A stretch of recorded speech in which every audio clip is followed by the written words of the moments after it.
Here we are at the end of October. Time just keeps passing. That's the hard part, right? Your world is moving much slower than everyone else's. Yet, the dates on the calendar just keep changing. Seasons significantly affect your grief. Add in birthdays and heaven days of the ones you love, and you have a recipe for a deep dive down that rabbit hole where it's dark and lonely and there's no exit in sight. Today we're facing what every parent feels at one time or another, and that is this statement: life is not worth living without my child. Friend, if you need some hope in your journey today, I pray that you listen to this entire episode.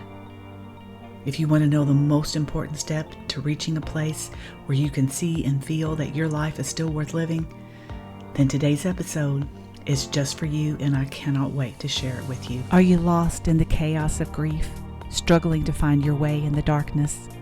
Are you asking yourself, will I ever be able to enjoy life again? Are you wondering where God is right now? Welcome to the Grief Mentor Show. This podcast is a safe place for you. It will shine a light into the shadows, helping you discover that joy and pain can coexist, that you still have purpose, and there is a path to peace. Hello, friend. I'm Teresa Davis. I, too, was lost in the chaos of grief the day my son died. Just like you, I longed for peace in this unfamiliar world. I longed for the weight crushing my chest to be lifted so I could breathe. I clung tightly to the anchor, and it was there that I discovered the tools I needed to navigate life after loss. And I'm ready to help you do the same. If you're ready, I'm holding my hand out to you, friend. Let me show you the way, one step at a time. As the holidays approach, the weight of what to do can make you feel paralyzed. There's actually a term for that in the psychotherapy world, and the term is hypoarousal.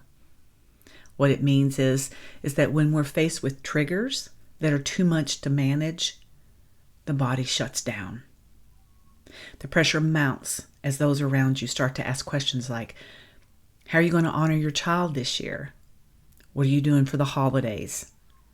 Your body reacts, and you feel yourself stiffen up, and your breathing becomes shallow, and you look away, muttering inside or maybe out loud, I don't know.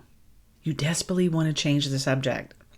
And when you're alone again, you feel so overwhelmed that you won't even allow yourself to consider what you are actually going to do during this most difficult time of year. Maybe you feel like escaping somewhere where you can become invisible. Remember the show Cheers? Their slogan was, everybody knows your name. Yeah, well, you just want the complete opposite of that. You want to go somewhere where nobody knows your name. I get it. But here's the thing, friend. Running won't take your grief away.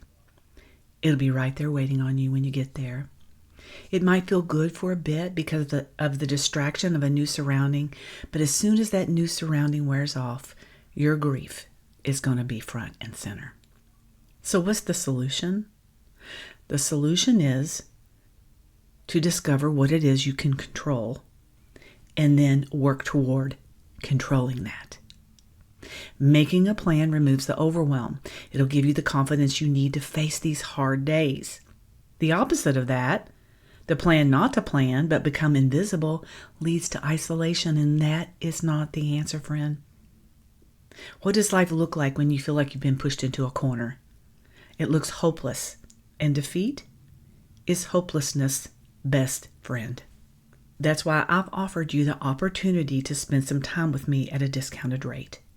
The offer expires October 31st. That's 2 days from today.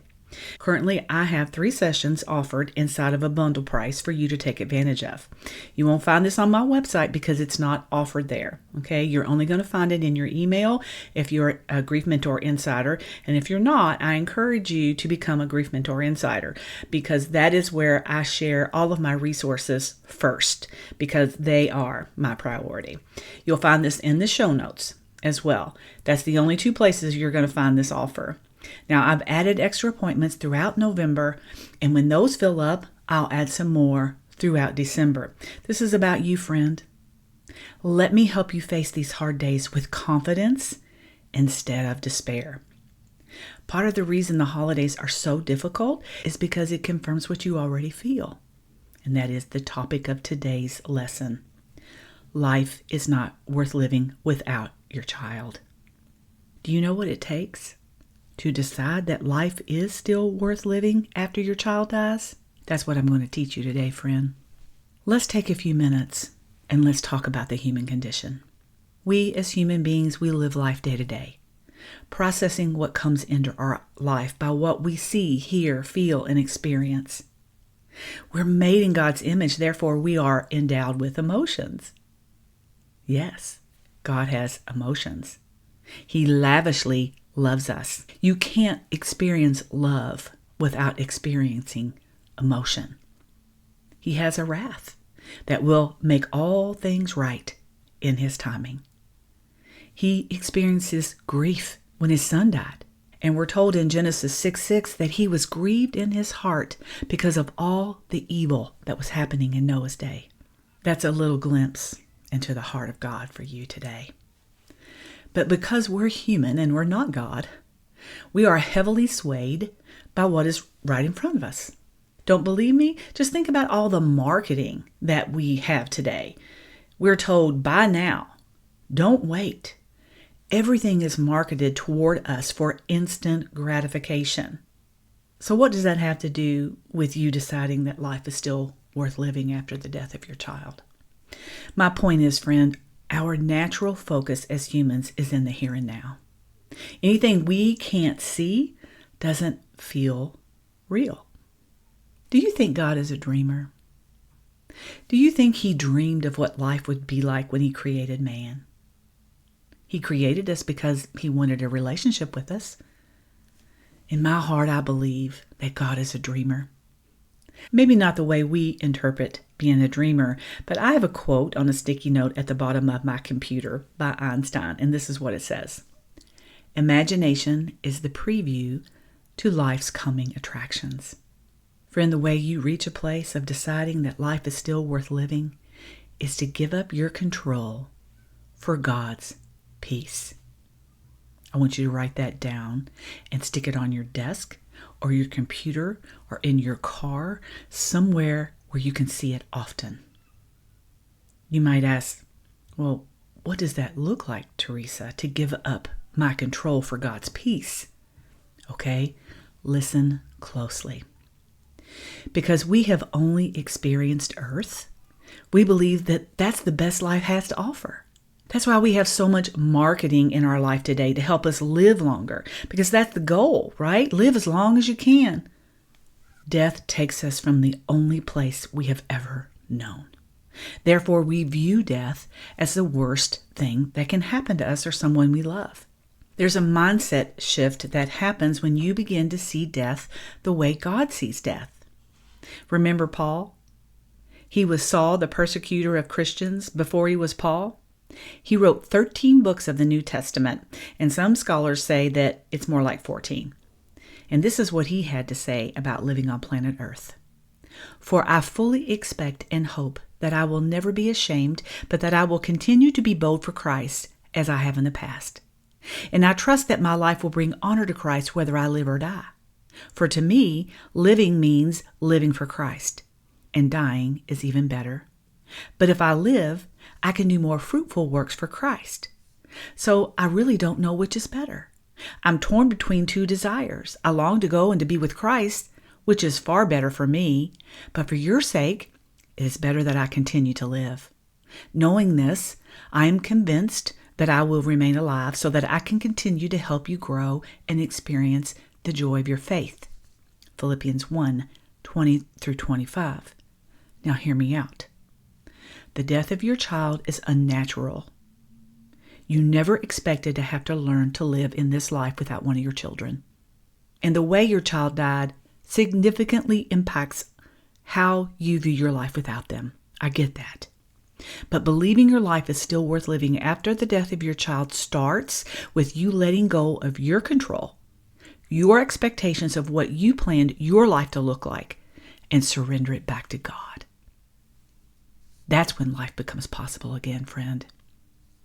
Living in a spirit of despair will rob you of every ounce of joy, and your life will feel hopeless and lead you down that path that says, this life is not worth living. Listen, friend, I know that this must sound impossible to you right now, especially if you are early in your grief. But the truth is, death is a stepping stone to the way God intended life to be, which is living in the peace and harmony of His presence without the weight and all of the stress and pressure that comes from living in these earth suits that we have. Your child is not missing you, friend.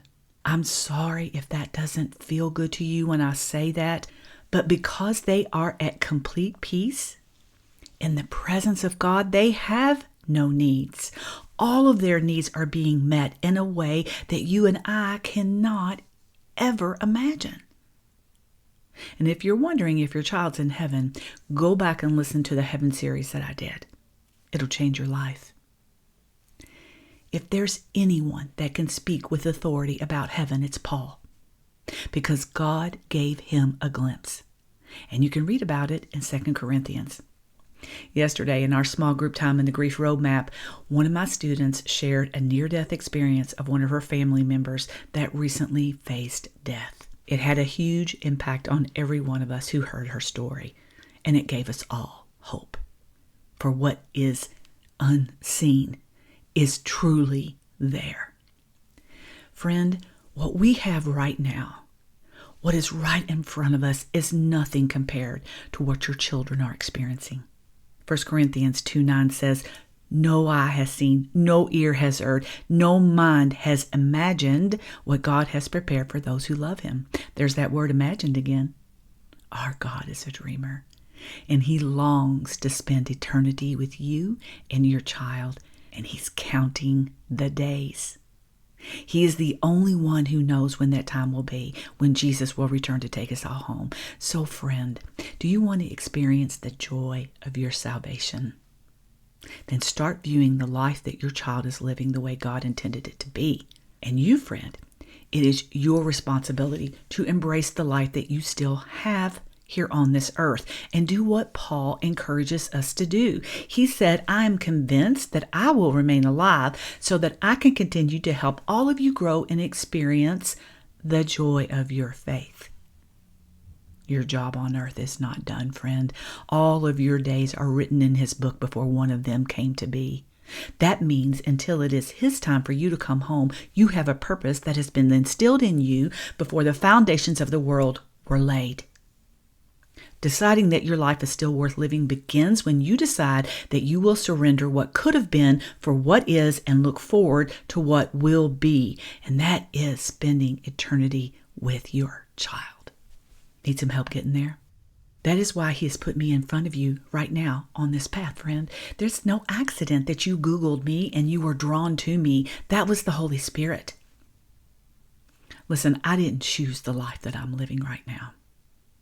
But I did choose to embrace this life and to embrace the things that God has so graciously blessed me with. I start every day with praise of thanksgiving, surrendering to Him what I can't see this side of heaven. And yes, Lord, I trust You. Jesus, lead me and show me the way. Because, friend, God's peace is better than any control that you think you might have in this life. I can help you see life through a different lens. Give me an hour of your time. You can spend a single session with me, or you can book 3 sessions at that discounted price. It's your choice. I can't wait to meet you. God lavishly loves you, friend, and He lavishly loves your child. And that's all I have for you today. So until next time, take care.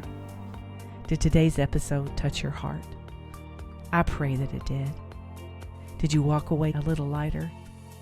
If you did, would you share this episode with someone that you know needs to hear it today? And could you take 30 seconds to leave me a review on Apple Podcast? I would so appreciate it if you did. From my heart to yours, see you next week.